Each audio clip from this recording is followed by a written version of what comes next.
पिता भवन उत्सव परमो, जो प्रभु आयसु हो।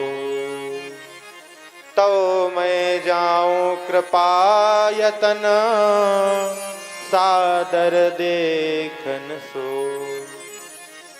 आज माता सती कहने लगती हैं कि आप आज्ञा दे दें तो मैं भी उस उत्सव को देखना चाहती हूँ। आज शिव जी कहने लगते हैं, सती आपका कहना बिल्कुल उचित है, लेकिन आपके पिता ने ना मुझसे वैर कर रखा है, वो मुझसे द्वेष मानते हैं। हे सती, जहां अनादर होता है ना वहां जाना ही नहीं चाहिए।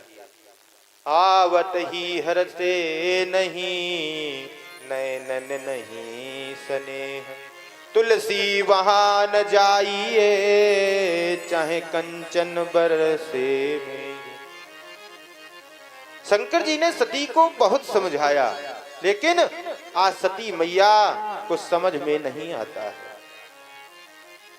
करी देखा हरज तन बहु, रहई न दक्ष कुमार।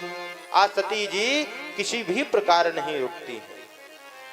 तब शिव जी ने अपने गणों को सती जी के साथ में विदा करते हैं।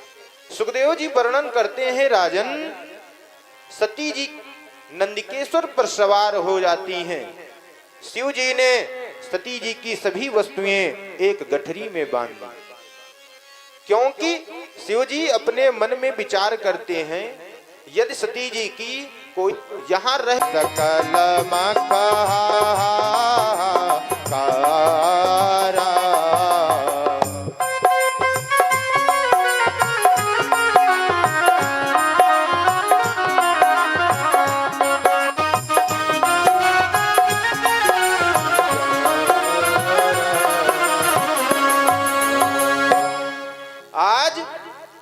चारों तरफ चकाचौंध बिजली कौंध जाती है, हाहाकार होने लगता है।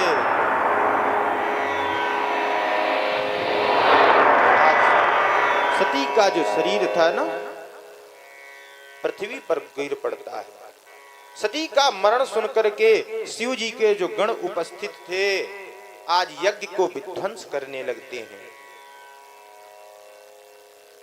आज भृगु जी ने ऋषभु नाम के देवता को प्रकट करके गणों को मार कर भगा देते हैं। आज जैसे ही यह समाचार नारद जी जानते हैं, तुरंत ही शिव जी के पास में जाते हैं। शिव जी जैसे ही पता चलता है कि हमारे गणों को मारकर भगा दिया गया है, सती जी ने अपना शरीर यज्ञ में विध्वंस कर दिया है। शिव जी को क्रोध आ जाता है। उन्होंने अपनी एक जटा से बाल को उखाड़कर पृथ्वी पर पटक दिया, जिससे साक्षात भगवान शिव के ही क्रोधावतार वीरभद्र जी पैदा हो जाते हैं। सुखदेव जी वर्णन करते हैं उनका जो स्वरूप था ना बहुत ही विकराल।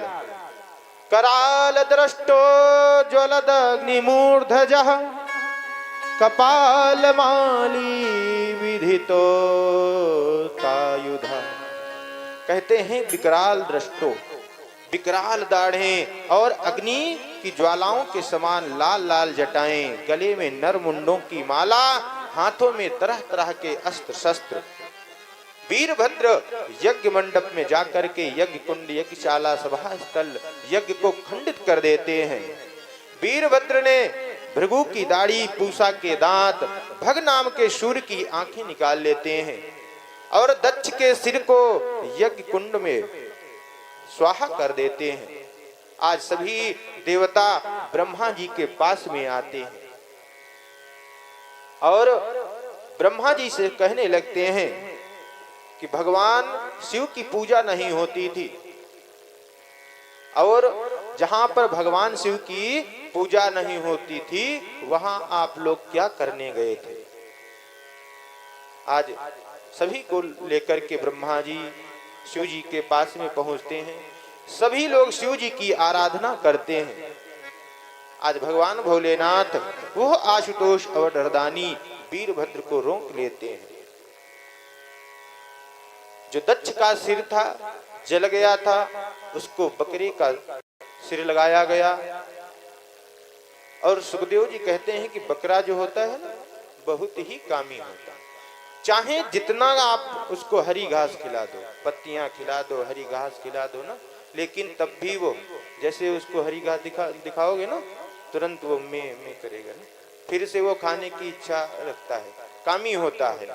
शिव जी की निंदा करने वाला जो होता है ना, वो दूसरे जन्म में बकरा ही होता है। भृगु जी जो थे, उनकी दाढ़ी फिर से प्रदान की गई, पूषा के दांत, उनके लिए बताया गया कि आप जो है सत्तू घोल कर पिए। ब्रह्मा जी कहते हैं कि यज्ञ में जो बची हुई सामग्री होती है वो आपकी मानी जाएगी।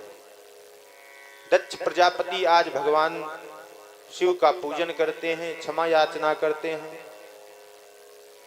क्योंकि कहा गया है रामचरितमानस में, गोस्वामी बाबा लिखते हैं, कहते हैं, अतुलित बल अतुलित प्रभुताई,